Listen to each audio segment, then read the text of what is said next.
Hey, it's Brett. Thanks for stopping by. And if you're returning, thank you for coming back. So, today I am thrilled to be sitting down in conversation with author Christopher Rice. His latest book in his Sapphire Cove series, Sapphire Dawn, releases this week. During this conversation, we talk about romance, male from male romance. What are the origins of that? As well as a dip into the adult entertainment industry. So, sit back, enjoy this conversation, and thanks for being here. So I'm so excited to have Christopher Rice here, aka C. Travis Rice. Thank you so much for being here, and congratulations on the book, the fourth in this series, Sapphire Dawn. Mhm. Congrats, which is coming out this week. Yes. How does that feel? Oh, it's terrifying. I always forget. I'll get to the week or two before a book comes out and I'll be like, why am I nuts? And then I'm like, oh, right, I have a book coming out. And it doesn't really matter if you're doing like a 10 city book tour or you're just doing a sort of like podcast from your house tour. Like it's all the anxiety is not in the labor around promotions. It's in the fact that your baby is going in front of the world. And Sure. so, and there's always that golden zone where I don't think authors should be checking their Goodreads reviews, but every now and then we relapse. And in the beginning, you get like all of your sort of hardcore supporters kind of review you first, and you have that zone where you think, I'm never going to get a bad review again. And then the first one pops up, and it's like, okay, this is why I shouldn't be reading Goodreads reviews. But so yeah, it's very crazy making. I didn't, like 4 books in this series. I wasn't sure I was ever going to get there. The deal was for 3. Okay. And I really think what happened was, I came up with an idea for the third book that was so outside of everything I'd done in 1 and 2 that I really wanted to do. Hmm. And that was really tied into kind of losing my mother and grief and all that sort of stuff. That I was like, okay, this is going to be book 3. And if this ends up having to be the last book, okay. Fortunately, it's not. And I'm planning 5 total. So this is the second to last one in the series for me. Yeah, and of course, no spoilers, but it Yeah. completely, there's such a setup with this one in the end that I Yeah. was like, oh, here we go. It's Hmm. very almost cliffhanger-esque. Yes. Um, I want to go, we're going to talk about the book in a second, but I want to go back a little bit for our viewers with you. Well, first of all, I have to say, I wore this shirt for you today in celebration of the novel because it felt very Sapphire Cove. I felt like I could at least be a valet. Yeah. I put it on. I I was would like, I would cast you in a more like pool deck manager I maybe mean, or I would love to aspire to be a little bit Murray and White Lotus, but not with that ending. there were so many White Lotus comparisons because I think the first book in the series and White Lotus came out at roughly the same time, but I had written it in before I'd ever seen White Lotus. I'm not Okay. the biggest White Lotus fan. It's like the anti-White Lotus, this series, because it's like this is so sunny and glossy and romancy. Sure. Sure. White Lotus is so grim and so nihilistic, and I just it's funny, but it is very much about like the kind of upstairs downstairs at a posh resort. So I guess that has those things in Yeah, common for it's sure. somewhere, see, it also is somewhere to me between Bridgerton and Downton Abbey. Yeah. And I say Bridgerton only because of the way you link these in terms of those characters. They all kind of pop up and they become who's ever a primary person in one story can come up in a Yeah. minor role in another. And I love that. And that's all to say for readers who aren't familiar that any of these can be read as standalones, but reading them all together obviously is a more enhanced experience because you do see a continuation with many of these characters who pop up in supporting roles. Yeah. Um, but going back for a second, okay, this is not your first kind of dive into romance, but you have well over 15 books of a variety of books, including mysteries, historical novels. You have romance, you have thrillers, you have 2 of which you co-authored with your mom. But talk a little bit about how these came up. I know a lot of the genesis for this came up around the pandemic, but Yes. what made you write these in particular?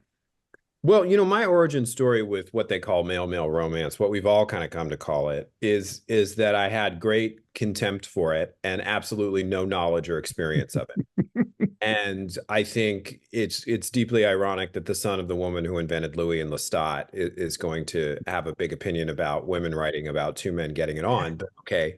So and that was maybe like somewhat in my head as I was kind of saying, okay, like it was literally one night I just got up out of bed and I was like, I have to know what's going on in this genre. And I don't even Mm, remember what brought it across my radar screen again, but I think like a lot of gay men or queer men, I was having that experience of going to the bestseller list on Amazon for LGBT titles and seeing all of the mm, books from authors I didn't recognize that looked very steamy and erotic and going like, where are these books coming from? These are not the Andrew Hollowans. These are not the Edmund Whites. right. These are not James Baldwin's books, nor should they be. But they were rising up the ranks, probably as a result of how Amazon was changing their bestseller list and how they work. So I was like, okay. And I had heard about this category, and I had done work in the kind of queer literary world where people were of very different opinions about whether or not this was okay, whether or not this was female authors fetishizing male bodies, which is an assessment I think is a little sweeping and dismissive.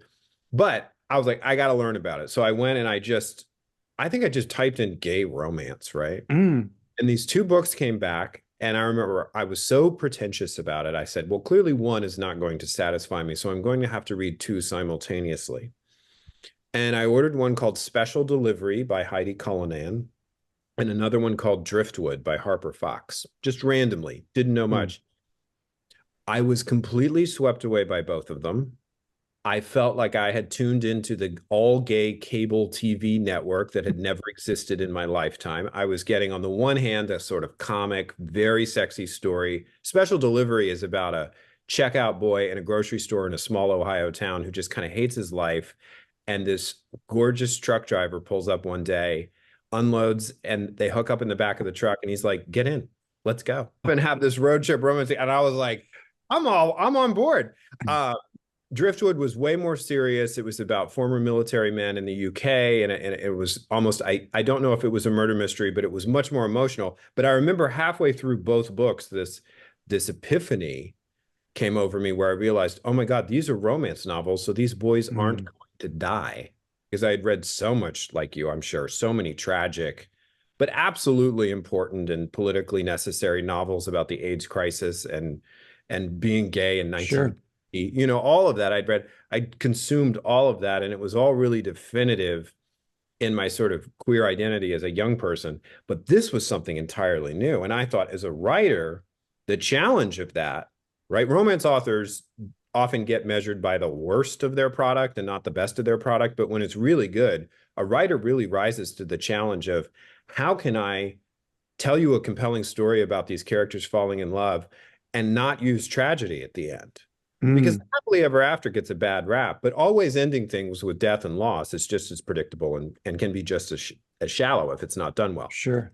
So I really, those were my gateway books. And I started investigating the genre and interacting with the authors on social media at the time.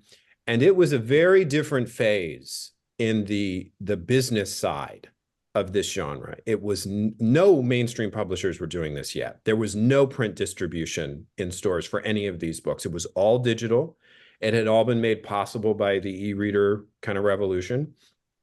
And what became clear to me in short order was that this stereotype that this was all um, straight white women, cisgendered white women, writing these stories about UFC fighters making out with each other was not entirely accurate. I mean, there was definitely that. There's a vein of that. Like, if you want UFC fighters making out with each other, that's fine. There's This that subgenre. it is. I mean, it's all there, Brett. Like, you can go looking. Like, I was talking to a friend who, she has the friend. She's like, I want squirrel shifters who are also time traveling Vikings. And she's like, I've got it right here. It's a fic from AO3, but it's here. Um, this was a very queer space from the beginning. And what was distracting people from that or hiding that was that a lot of these authors had to use pseudonyms. And I think it was true then, it's true for some of them now, that if you have a day job, particularly in education, Mm, and you are writing or publishing anything sexually explicit, you have to have some kind of pseudonym. So these gender neutral sounding pseudonyms were covering up the gender diversity of the authors working in this space.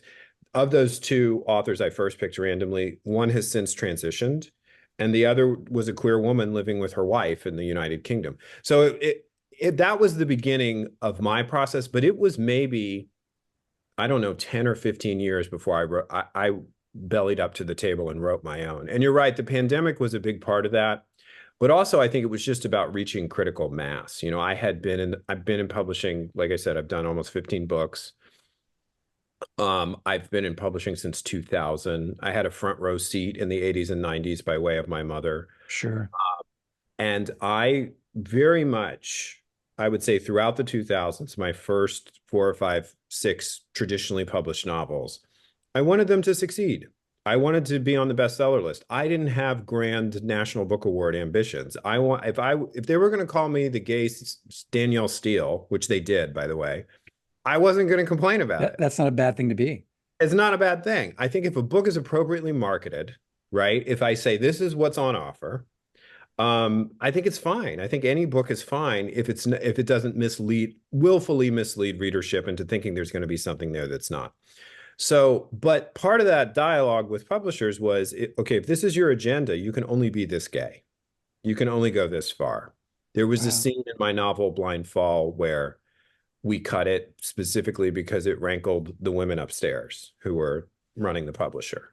And it was a scene in which a fight essentially between two male characters, one gay and one straight, escalates to the point where it's not a simulation of sexual assault, but it's close. And they just said, this is going to be too far. And there were moments like that. This is too far. There were marketing people who said, take out all references to anything gay from the publicity for this book. And so I don't want to say it was a deal with the devil, but it started to wear on me after a while. Yeah. And I didn't always follow the instructions. I mean, I would publish a book that I thought was less gay, and everyone would be like, this is the gayest book you've ever written.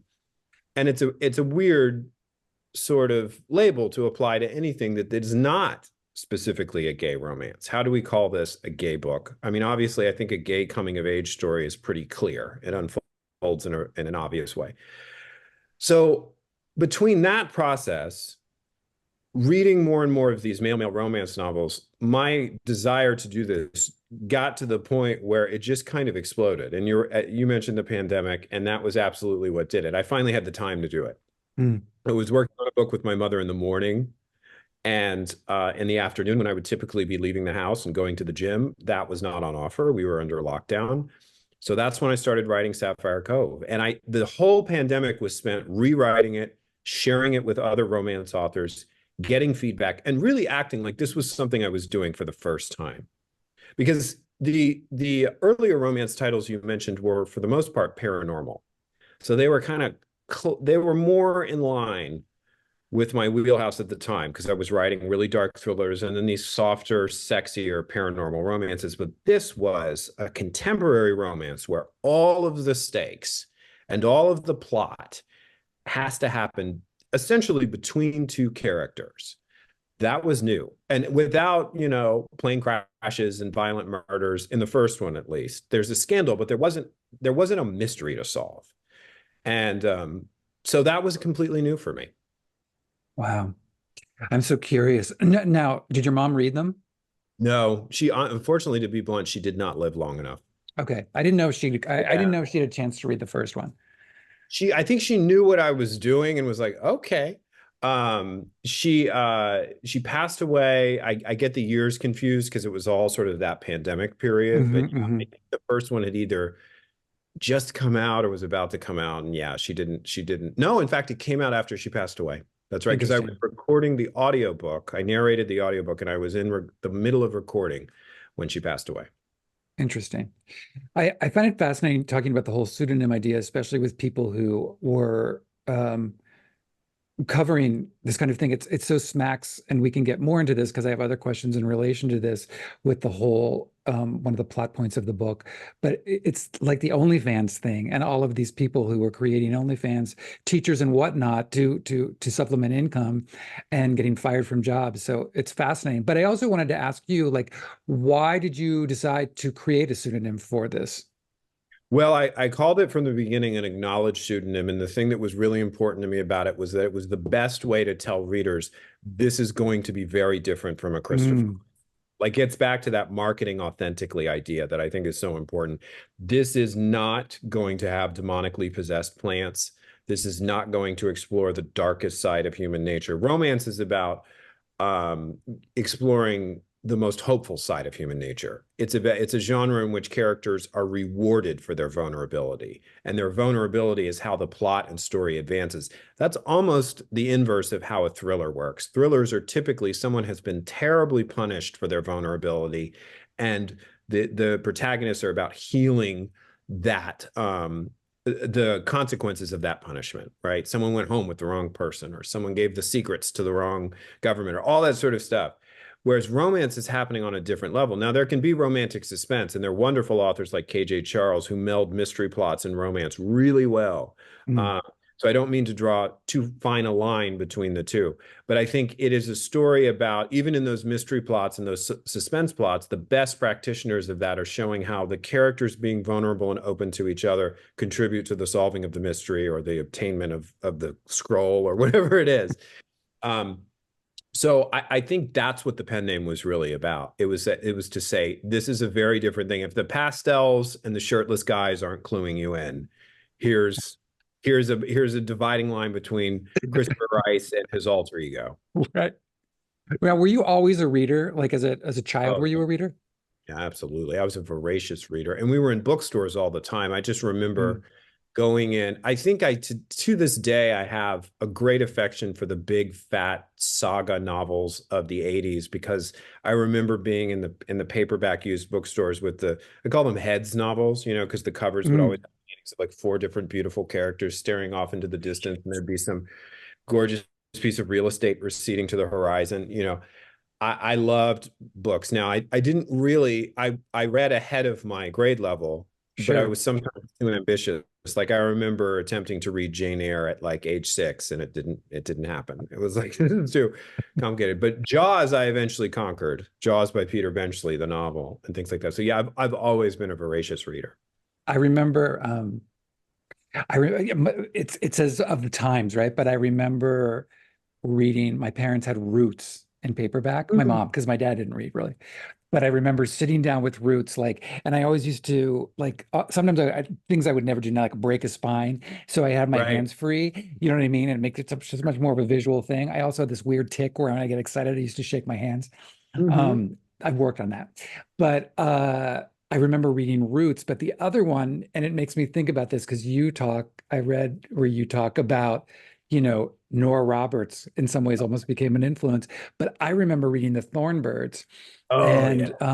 and that was like the epitome. And as a young queer kid who didn't know at the time, probably was just kind of becoming aware of the knowledge of this, like looking for those passages that were just, but so much of it was just steeped in this longing of like something's going to happen in this kind of sexual undercurrent. And the forbidden, because the thorn Yes, is all about a shockingly forbidden relationship. And if you couldn't find two men together, you would find the priest and the woman, somebody who was breaking the exactly. rule.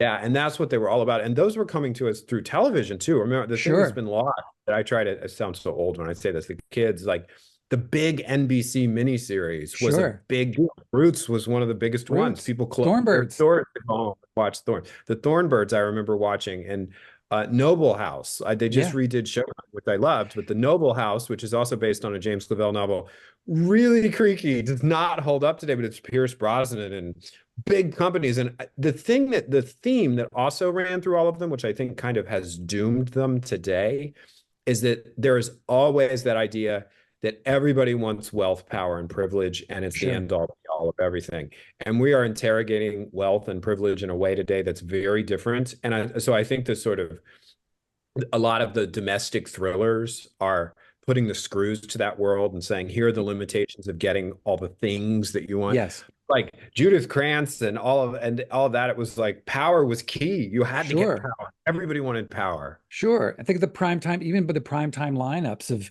everything was a nighttime soap where you aspired to be, Santa Barbara, like all of it, Dallas, Dynasty. Dynasty, But Falcon. Yeah, we could go on yeah, forever. it's just a fascinating thing in terms of like you're talking about Shogun in particular, because I was watching this new one, which I thought was so incredible and so well done. And yet, looking back, I kept watching this current one and thinking, how was Richard Chamberlain this guy? And yet, the focus of that original was so much about romance and this Mhm. kind of forbidden relationship that would almost seem taboo of this, very striking white man with this woman, where now it became so much more about not that.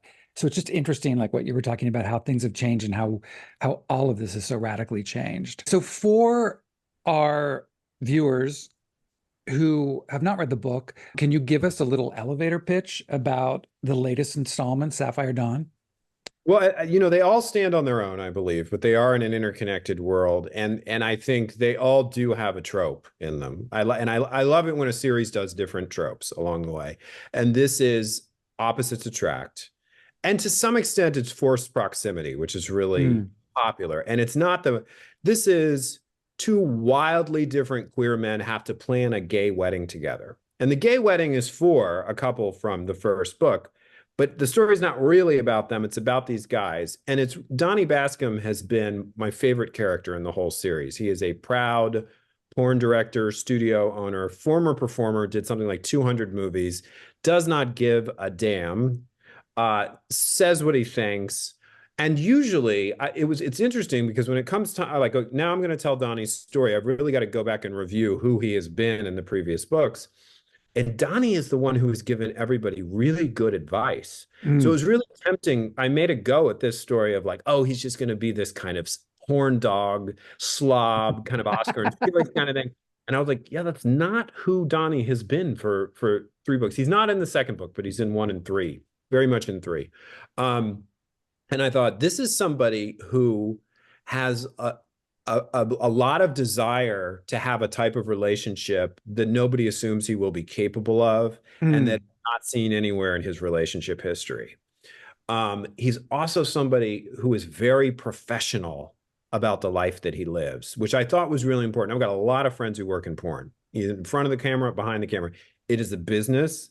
It is a difficult business. And I think the most important thing he says on that front in the whole book, which is kind of right out of the mouths of some friends of mine, is porn is not a sex party where you set up a camera and hit play. This is a difficult business. The performers have to fake arousal. They have to fake desire. They have to perform. This is really acting. And his business is about treating his exclusive performers the way he would have wanted to be treated when he was a new performer. So combining him with this fancy pants, kind of pretentious, very smart mouthed event planner whose clients have included deposed generals, as he puts it at one point. Like he's got offices all over the world. And this was very much the contribution of Eric Shaw Quinn, who's my best friend. I think I have one of his books like right there, Right Murder. Because I was like, what am I going to do with Donnie? Because it was time to give Donnie a happily ever after. That's the romance promise. Is it going to be a throuple? Is it going to be another? mm. Because with a series like this, you can get some really great ideas that don't belong in this series. And any idea that takes the characters too far away from Sapphire Cove, which is the resort that brings it all together, is a nice idea for another book or another series. And so there were a lot of Donnie ideas entirely in his kind of adult entertainment world. And it was like, these are fun, but this would be a novella or this would be a spinoff. So Eric was like, have him hook up with their wedding planner.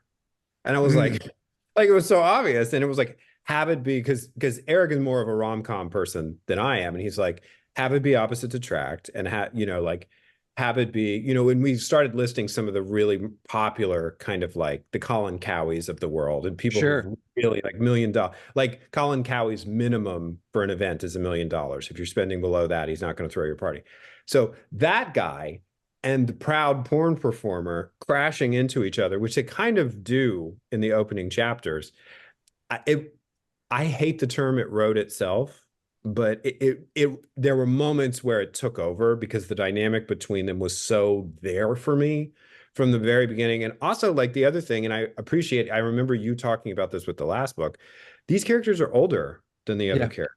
And I'm 46 and I don't read a lot of when I do read about a romance hero who's like me, it's usually an age gap story, which no shame. I love a good age gap. I wrote the last sure. one Yeah, but it's usually told largely from the point of view of the younger person, and the older person Sure. is very daddy-fied and very sort of, again, all of that is great. It's not necessarily the thing that's going to light up my Christmas tree.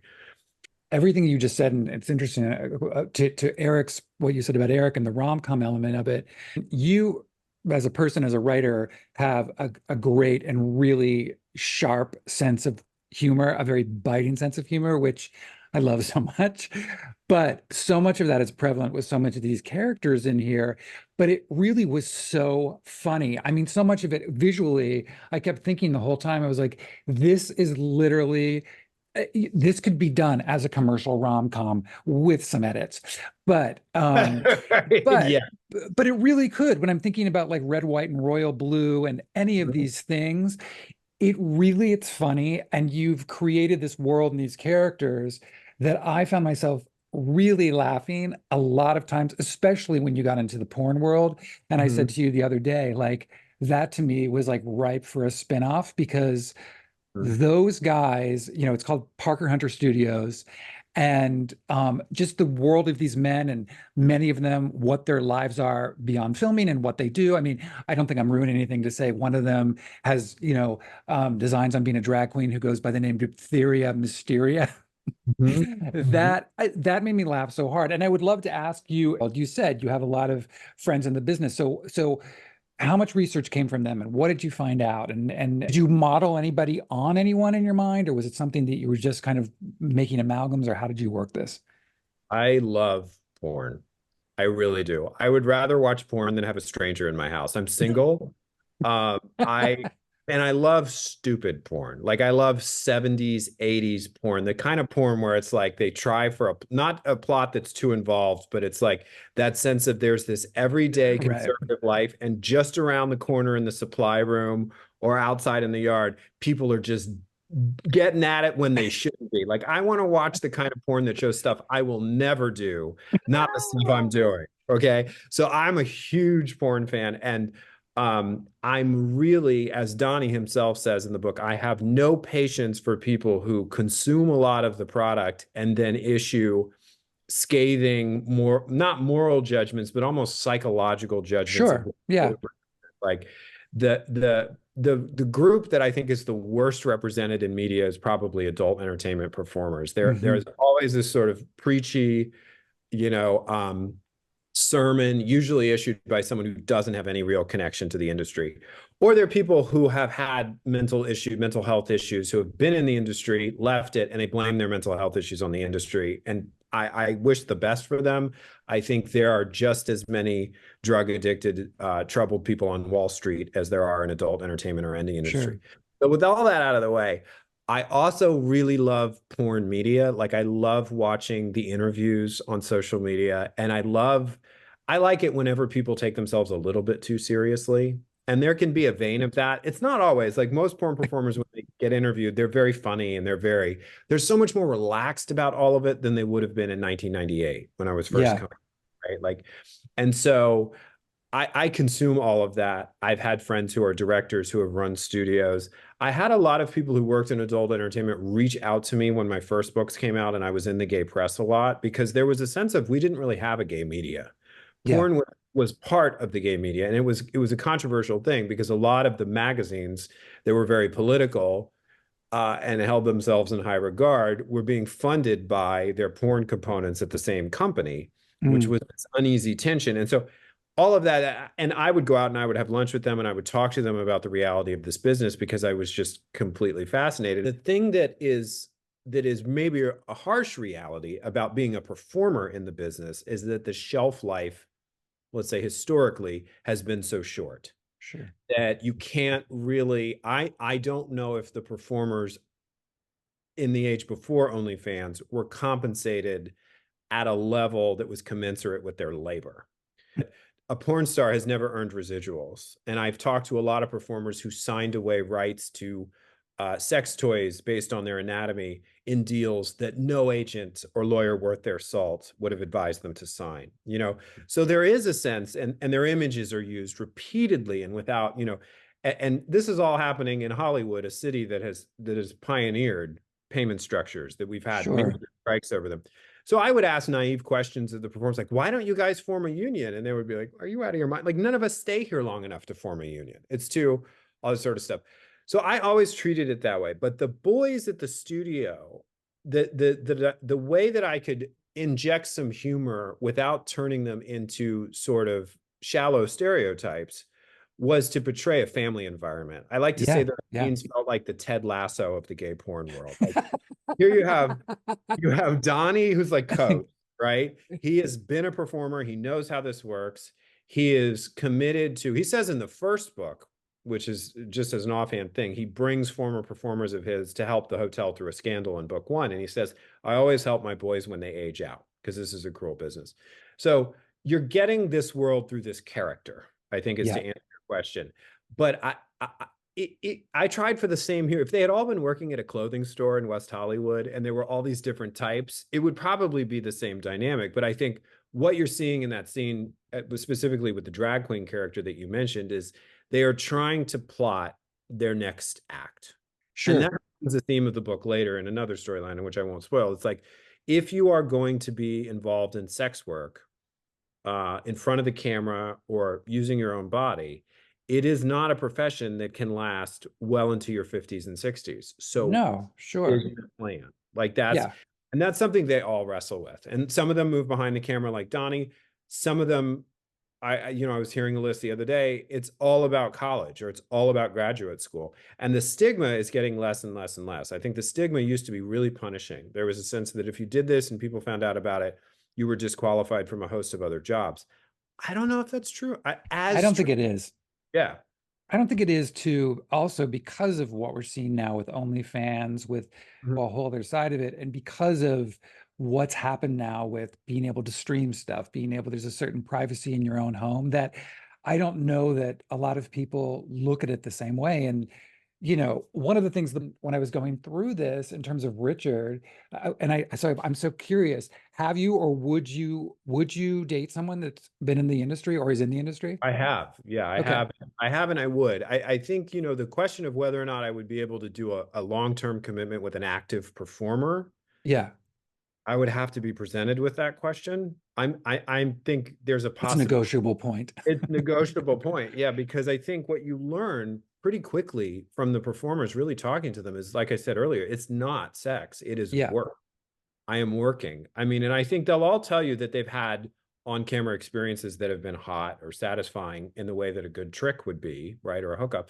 But I think that, I would be open to the question. And I think in the book, they don't have to deal with the question because Donnie is retired. And Richard does Right. say point blank, I don't know if I could do this if you were Right. still performing, but Donnie makes it his MO. And there's a kind of internal monologue that starts with Donnie where he invites Richard to come watch a shoot day. Like, oh, I don't know if I could do that. And he's like, he realizes in his head, he says, I don't invite people to come watch a shoot when I want them to be my friend. I invite them when I want them to be my boyfriend because I want them to see what I do is just a job. Hmm. That I'm Hmm. in there, I'm thinking about camera angles, I'm thinking about lighting, I'm thinking about how exhausted my performers are getting.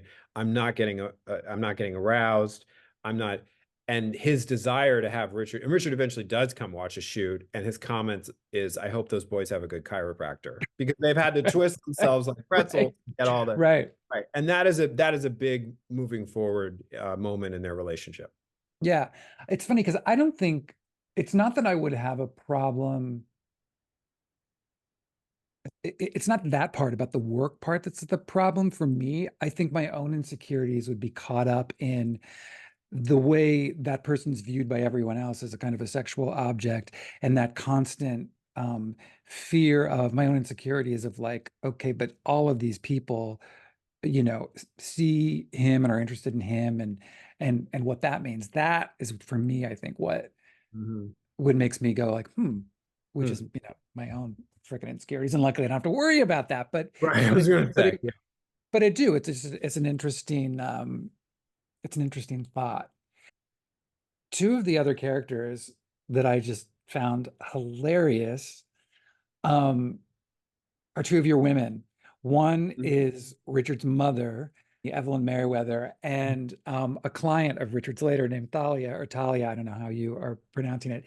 But I want you to talk about those for a minute because first of all, I appreciated them so much, especially knowing your own origins of how much you used to watch Dynasty. And Mhm. these two women are the epitome to me of Alexis Carrington Colby and Dominique Devereaux. I Mhm. mean, they're one-liners, everything about them. So talk about them for a minute. Well, I got to this book and I thought, I can't write another perfect, wonderful mother. I had written Connor's mother in book one is really kind of wonderful. Like she's got a Yeah. sharp tongue, but she's a sort of do-gooder. She's used her fortune to go dig wells in developing nations. She's all over the world. She wears sort of organic fabric. She's big hugs. She was great. Nasser's mother in Sapphire Spring is kind of tough, but she underneath her surface, she is a sort of a tiger mother, and she is absolutely there for her son and tried to plot the murder of his high school bullies until she was stopped by her husband. Like all this sort of stuff. So it was time to write a mother who was just a bitch. Yeah. And Oh, that she's was awesome. Evelyn Merriweather. And it was Yeah. like, she is she is every sort of she really is inspired by tough East Coast women I worked with in publishing. That's really who inspired Evelyn Merriweather. I'm not going to name any names, but it's just there's some. So I and really it played into Richard as someone who is desperate for approval from his career, and that's where it comes from. And when you hear how unyielding and unsympathetic she is to his plight on the phone, um, that's you really see, oh, this is part of what made Richard, right? Oh, And yeah. so, but in a romance novel, you want to see a character like that, not necessarily punished, but undone. Sure. And that's really what happens to her. And Thalia was supposed to be like New Hollywood to me. Thalia was supposed to be a New Hollywood bride. Like her producer husband met her at his doctor's office. She's eased into this role of like charity maven, but she's not very refined and she didn't go to good schools and all this sort of stuff. So she's very blunt and she is a kind of new money Hollywood that I think can be very relatable when it doesn't get too woo woo and too out there. And she is meant to represent female fans of guys getting it on, which is a little bit of a spoiler, but there's a debate because she meets Donnie and she recognizes Donnie, and the plot line that I get for her is she represents these women. I think she has my favorite line in the whole book. It may be too blue for me to repeat on your YouTube channel, No, but no, no. You could totally say it. You could totally say it. she finally is outed as a big fan of Donnie's studio, and Donnie tries to be sort of sophisticated about it, and he says, well, women, I hear a lot of women like gay porn because they say the patriarchy gets screwed. And she says, I don't know about the political stuff, I just like all the spitting and the extra dick. And that's that character in just one line. That is her. And I really loved Yeah, it. she's hilarious. But that's just this brings up another question, which I don't know that you and I have had this conversation before, but just talking about these women and these women who are really into male for male action. Mhm. But I am so fascinated with the amount of women who are so into male for male romance. You see it firsthand because you do a lot of these signings and you go to a lot of these different kind of book festivals. Mm. So I'm curious for you, what do you think that is? Why do you think that fascination?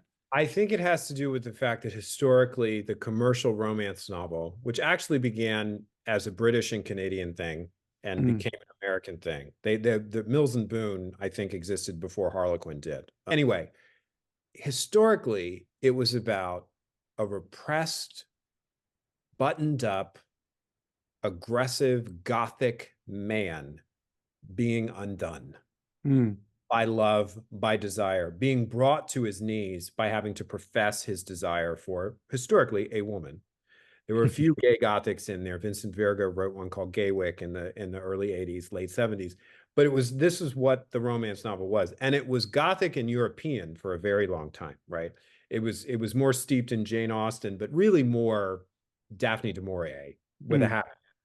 And if you go back and read some of those original genre defining books, they're very dark and they're very disturbing, but they're all united by that theme, the kind of positive undoing of a repressed male. mm, It's not a long walk to that from two men having to angst out and admit their desire for each other. In some senses, it's elevated from that. It's a sure. because you could be writing about a story in which there's marked homophobia in the environment, all that sort of stuff. So I'm not ultimately that surprised by it, that it became popular. I think I have seen it grow significantly in several years' time. I was at the first Romantic Times Book Lovers Convention, which used to be kind of the defining conference of the Romance Committee. It's since shuttered. But the first one where they had a dedicated panel track to, it wasn't called queer romance, it was called gay romance.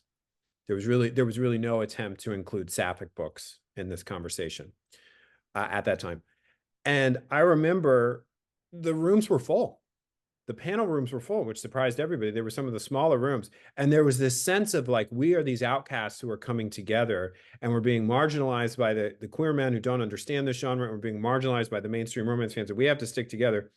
And at the time, there were complaints that the depictions of women in them were very poor, the very misogynistic, ironic since most of the authors were women, but that was the case, that it was part of this women who wanted to be in an exclusively male world. But I think it was romance readers who wanted to be in a world where the biological realities of childbirth were not a popular story convention, where it was just about the passion. But the real accelerated growth of this, whether people like it or not, coincided roughly with 50 Shades of Grey. Interesting. Coincided with the flowering of erotic romance as a commercially viable, successful genre. It was not before that. It really wasn't. It was, I think Harlequin had a very erotic line, which had not done well. You were a romance novel in which explicit sex alone drove the plot. That was really something that it had been out there, but it was not selling and succeeding the way it eventually did until 50 Shades came along. And so as problematic as it might be, there was this sense of, well, we can now have queer stuff because it's hypersexual, even if it wasn't, quantitatively on the page. So there was a lot going on, but I remember there was also an op-ed in the Romantic Times magazine from a woman who said, it's never going to be that successful because I need a woman in the book. I'm a woman. And that's true, I think, for a certain share of the marketplace, but it can't have held true to much of an extent because the volumes have become significant. But I think it is very important to point out that even for all its successes, it is not selling anywhere on the level of straight romance. It's just not. It can sell really well. Red, White, and Royal Blue, I think, has sold over 1 million copies. But there are romance novels out there that have sold 20 million, 40 million copies.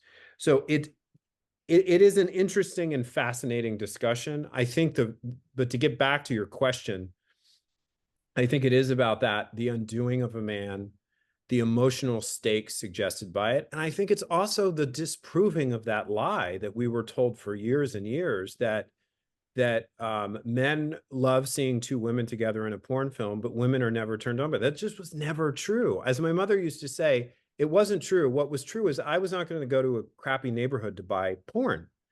I was interested in porn, and so the internet really changed all of this. Sure. And I think the fan fiction world also had a lot to do with it. I remember authors around that time of the Romantic Times convention saying, I'm watching all the fan fiction become male. And I watched all the fan fiction turn erotic before 50 Shades. And 50 Shades started as fan fiction. So all of this, I think the short answer is the internet. All right. Yeah. What do you think the percentages are between male writers writing these and female writers writing these? Infinitesimal. It's just really small. And I think what that speaks to is not, I don't see any systemic blackballing or banishment of a male writer writing male romance, whether they're cisgendered or trans or anything. I don't see it. If anything, I see that male writers are, by virtue of their gender identity, welcomed in as someone who's potentially going to do a really authentic version of this, but it needs to be of this. And I think the percentage of male authors who seem to have a strong desire to contribute to and meaningfully engage with the romance world in general is very small. I want to be mindful of your time, but I have one of the most important questions I have to ask you today is Donnie and Richard have a very brief exchange 3/4 of the way through the novel where Donnie bags on McDonald's but praises Jack in the Box tacos. Are you speaking from experience here, and what is your preference? I appropriated my mother's experience. My mother loved Jack in the Box tacos. She absolutely loved them. And when she cut the deal for Interview with the Vampire, she called her friend Kathy to tell her the news. And Kathy said, "That's going to be a lot of tacos." It's a lot of tacos, man. And so that was totally because Jack in the Box is really California. I don't think they It have Jack. really is. Yeah, it Yeah. is. I remember being a child in Northern California. We had Jack in the Box, and then a child died because they got E. coli poisoning, and it was on the news like in the 80s. Freaked me out. And then we moved to the South, and I never saw Jack in the Box again until I was back like 15 years later. So, Okay. okay. Before we go, I want to mention a couple things. One is, and I'm going to put all these links below so people can go to them. But if you have or you haven't read any of these books yet, do yourself a favor and go to the website for Sapphire Cove. It's under visit sapphirecove.com. It is such a treat, first of all. And it is such an immersive thing. And if you read any of the books, you'll really enjoy it because it's interactive. You'll get to see an overview of the resort, which I absolutely love so much. And it reminded me of those old maps you'd get when you go to Disney World that would Yes. spot out where everything is. It's Yeah. just expertly done. It's so well done. So that's the first thing. The other thing is, I just want to congratulate you as someone who does a podcast, as someone who's done this, and has done this and has the Gaze Reading podcast. I understand the work that goes into a podcast. And I just want to shout out the podcast that you and Eric Quinshaw have been doing. And you've just passed 236 episodes, Right. which is so incredible. So I just take 1 second and tell our viewers about it who don't know about it. I would love that. Well, Eric Shaw Quinn is my best friend and producing partner. We have Dinner Partners Together, which is a production company. And one of the things we produce is this podcast, Christopher and Eric. We did the Dinner Party Show, which was a separate podcast for years, which was a celebrity interview kind of sketch comedy thing. And Christopher and Eric is sort of more conversational and true crime focused. We, as Eric always likes to say, we just record our conversations. I mean, it's sort of like the opposite of what I was saying earlier with how porn works, where it's not real Yeah. sex. This is our real conversations, but we serve up a true crime documentary every week so that you don't have to watch it. Basically, that's our.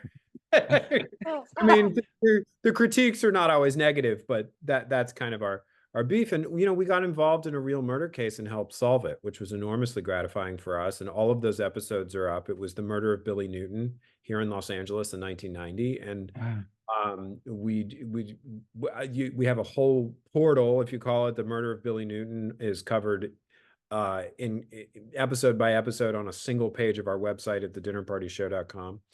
And it's very, my friendship and professional relationship with Eric is one of the most rewarding things about my life. We're friends who are able to work together. And I think that's how we have 236 episodes. And I think that's how we're going to roll out some future projects, including potential TV shows and movies in the world of Anne Rice. So, and in Yeah, the world that's of our amazing. material as well.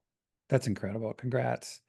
And I also know I just wanted to I was looking at for those people who are Anne Rice fans, and I know there's so many of them, me included, there's this incredible new edition that's coming out that you've written the forward Yeah. for.